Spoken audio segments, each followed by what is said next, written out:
Bueno amigos, hoy nos toca continuar nuestra conversación que ya empezamos en la parte 2 de este segmento y se relaciona con, yo diría, tres acontecimientos que de una forma u otra pues influyeron indudablemente en mi personalidad que se manifestaría en el futuro.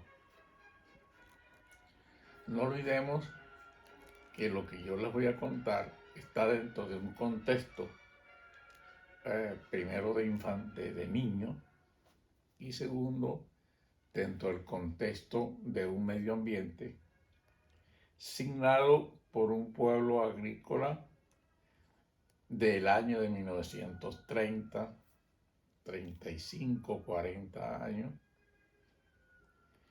Y dentro de ese mundo es donde se desarrollan los siguientes acontecimientos. Recuerden que les dije que yo había nacido bastante enfermo, es decir, que era una esponja para las enfermedades propias de los niños, que sarampión, que viruela, que lechina, todas esas cosas. Es decir, que yo era tan débil y tan enfermito, incluso tenía 5 años y yo no conocía la plaza de mi pueblo. Bueno, en esa pequeña edad me ocurrieron tres cosas que son las siguientes. Dos que voy a iniciar de primero porque son cosas que no tienen mucho cuestionamiento de ningún tipo. Una que dentro de esas enfermedades o calamidades de salud que yo tenía, y en un pueblo donde no había ninguna clase de servicio sanitario, ni de salud, ni mucho menos, yo era un muchacho sumamente asmático. Esa enfermedad me fregaba mucho. Cuando me daban esos ataques de asma, yo realmente era un niño muy desgraciado. Bueno, un buen día después que salimos creo que de primer grado, algo así, un grupo muchachito, resolvimos ir a un cerro, ese cerro que yo les describí como la Guaira de Mendoza Fría, donde había un pequeño bosque compuesto de arbustos de jumangue. Así era como nosotros lo llamábamos, jumangue. Era una frutilla muy sabrosa. Y nos fuimos para allá, un grupito, subimos el cerro, llegamos allá y nos pusimos a comer jumangue. Después de un buen rato, como ya era un poco tarde, pues nos fuimos retirando, pero se fueron retirando los demás. Y yo sin darme cuenta me quedé un poquito allí sentado, comiendo mi jumangue, y de pronto, ¡juas!, me dio aquel tremendo ataque de asma. Asma en aquel cerro, en aquella soledad. Realmente yo me atribulé mucho como niño y como humano. Como pude, yo me arrastré un poco hacia el camino real. Y ahí estando sentadito, se me acercó una señora que yo nunca la había visto. Yo diría que una muchacha, ¿no?, algo así. Y me dijo: niño, ¿qué le pasa? Bueno, por la forma de yo actuar, indudablemente se dio cuenta de que era un ataque de asma lo que yo tenía. Entonces me dijo: bueno, deje que le pase. Cuando le pase, usted comienza a bajar. Al fin y al cabo es bajada, no se va a cansar hasta que llegue a su casa. ¿Dónde queda su casa? Allá abajo, ¿no? Allá abajo en el pueblo, le señalé. Entonces me dijo: ¿usted quiere que se le quite eso? Y por supuesto mi respuesta fue: quizás a lo mejor una sonrisa enfermiza, pero la hice, ¿no? Una respuesta positiva. Y me dijo, bueno, yo le voy a dar un remedio a usted, pero ese remedio no creo que usted debía consultárselo con sus padres, porque sería preferible que usted lo tuviera en secreto. Usted cuando llegue a su casa, búsquese una tapita de termo, esas que se usan para echar café y conservar café caliente, una tapita de termo. Y mañana cuando usted se levante, usted va, agarra su pipicito, orina en la tapita de termo y se toma esos 2 o 3 deditos de orina. Y así lo va haciendo por unos 9 días. Y usted va viendo cómo van sus ataques de asma. No se lo diga a su papá, se lo repito, ni a su mamá, porque no lo van a dejar. Bueno, niños, yo sigo. Su ataque de asma le va a pasar pronto. Inicia su descenso y tal, y no sé qué. Bueno, ni corto ni perezoso, yo al otro día, mejor dicho, esa misma tarde, yo busqué mi tapete eterno. Y al otro día realmente agarré, oriné mi tapete termo y me bebí mis orines. Contrario a lo que yo pensaba, fue una sustancia que no fue desagradable. Antes fue el contrario, me cayó como bien. Bueno, después de como 7 días de haberme yo tomado mi primera tapita, cosa que hacía todos los días, ese ataque de asma se fue para toda la vida. Más nunca me dio asma. Bueno, imagínense lo que es sentirse ya sin asma. Imagínense la libertad espiritual, física y biológica que yo podía sentirme de ahí en adelante, sin una enfermedad que en un momento determinado me ponía fuera de orden. Pues creo que esto era importante comentarse. Muchos años después, cuando yo fui a un congreso en España, un congreso técnico, me tocó hacerle la pregunta a un especialista sobre eso que me había pasado. Y la respuesta que me dio fue que todavía a estas alturas no se había estudiado suficientemente los efectos de la orina. Y de ahí vienen las cosas de urinoterapia y todas esas cosas. De manera pues que dejemos eso hasta allí. La segunda cosa que me pasó a mí fue que como esponja de enfermedades al fin, fui a un barbero cuyo nombre era Chencho. Tenía una barbería y me llevaron allí a que me afeitara. Pero como a los 15 o 20 días de haberme afeitado, cortado el pelo, imagínense una barbería de ese pueblo que ni alcohol tenía. Es decir, toda su instrumentación indudablemente estaba contagiada por quién sabe qué cosa.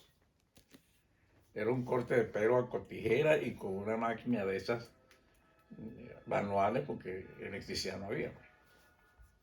Bueno, como a los 15 o 20 días, comenzó algo en mi cabeza. Se me empezó a caer todo el pelo. Me empezaron a salir unas ronchas que se convirtieron así en llagas.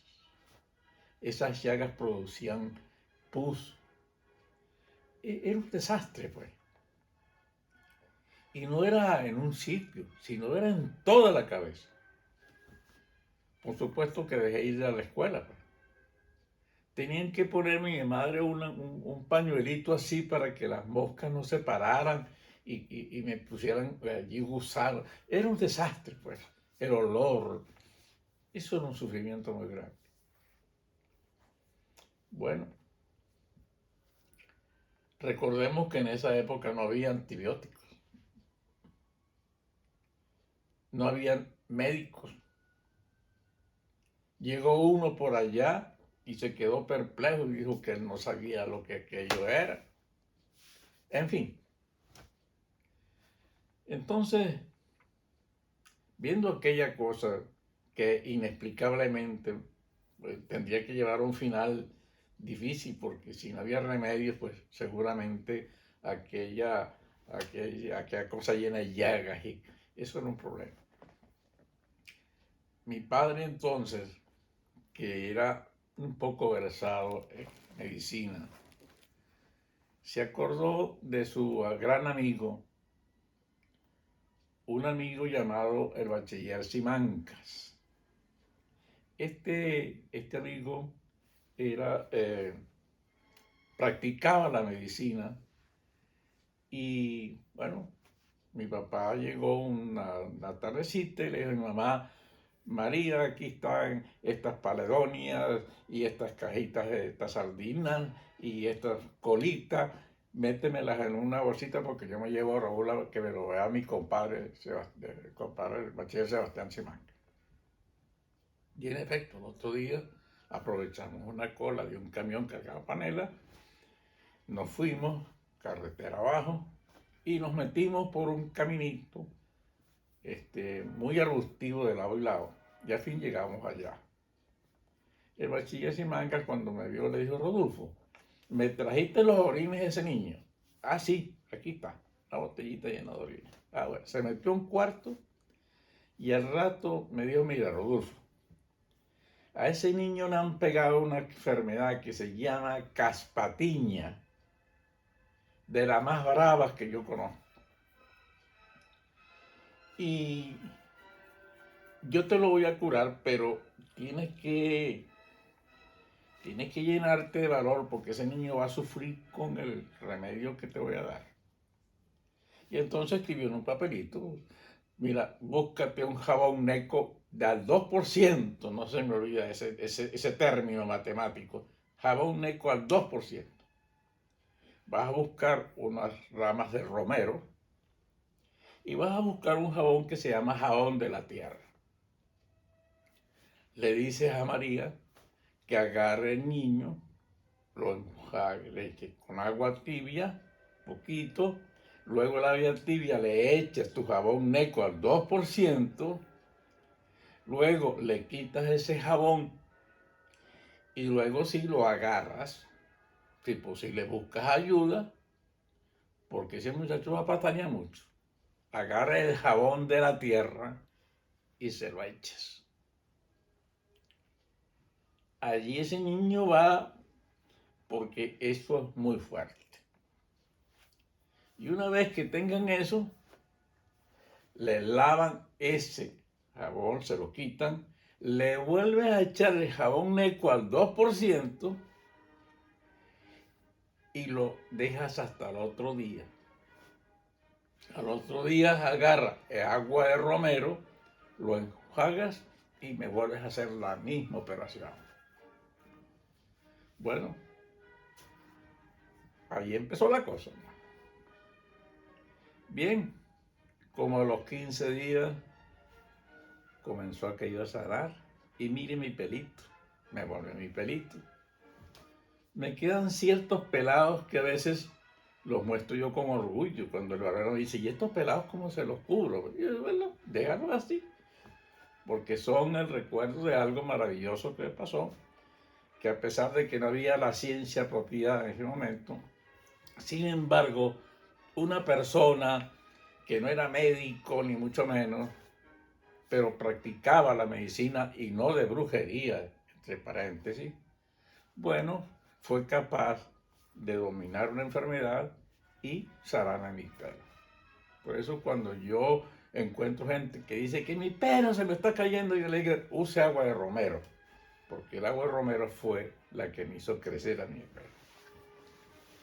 Bueno, es decir, que por lo menos yo no iba a ser calvo, ¿no? Sí, iba a tener cabello. He dejado a propósito mi última experiencia, porque es una experiencia que sí podría traer este, interpretaciones, pero a mí no me importa porque fue mi experiencia. Yo debo haber tenido unos 4 o 5 años. Bueno, siempre fui muy apegado a mi padre. Para donde iba mi papá, yo iba. Bueno, y entonces habíamos alquilado una casita que queda en la esquina de la avenida Bolívar de Mendoza con un callejón que comunica esa calle con la calle de arriba. Cuando digo callejón, para esa época, era un pasadizo oscuro y pendiente, me acuerdo yo, muy pendiente, que de noche no tenía luz, porque acuérdese que en Mendoza la luz llegaba a las 6 de la tarde y duraría una hora, luego se acababa, y eso eran unos foquitos de unos 20 voltios. Bueno, esa casa tenía un portón hacia ese callejón. Y cuando la noche llegaba, que las noches en esos pueblos y en esa época, a las 5 o 6 de la tarde ya era de noche. Bueno, la familia prácticamente quedaba aislada. Mi familia materna, mis hermanas, para una parte, y nosotros dos, para allá, para el cuarto que daba a ese callejón. Bueno, por ahí como a altas horas de la madrugada, de la noche, sentimos que tocaron el portón. Después de tanto toque insistente, mi padre creyó oportuno abrir a ver qué era lo que pasaba. Se pasó, abrió el portón y era un emisario que venía por él porque una gran amiga de él se estaba muriendo y necesitaban que él fuera a verla. Yo me imagino lo que se le puso en la cabeza a mi padre entre su amiga que se estaba muriendo y un niñito que dormía con él en aquella soledad de la noche. Pero él llegó y habló conmigo y me dijo, hijo, le voy a dejar esta velita prendida, aquí está el angelito de la guarda. Ese angelito, por cierto, todavía está en mi casa materna en Mendoza a estas alturas.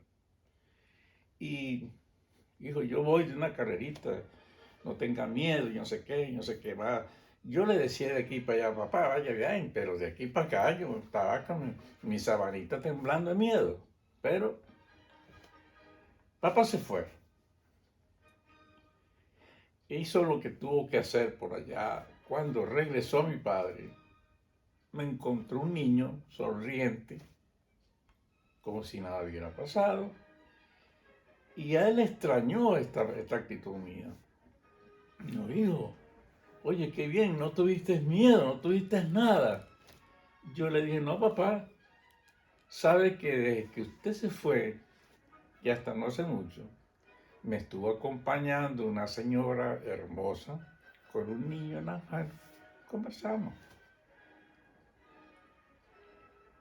Y realmente eso había sido mi visión. Bueno, esto fue objeto de conversaciones allá, hasta el cura supo de aquello, etcétera, etcétera. Todo el mundo quizás olvidó aquello, pero a mí no se me olvidó. Y no se me ha olvidado. Y siempre ha sido para mí una especie de basamento. A veces ese basamento con un muro de contención. El basamento para mi fe y el muro de contención para detener todas esas cosas que pueden atentar contra la vida y las creencias de un hombre. A veces cuando me pasa algo o me desespero, o incluso cuando estoy orando y se me ocurre rezar una Ave María, mi corazón, mi pensamiento y mi oración están en ese cuartito. Eso es todo por hoy.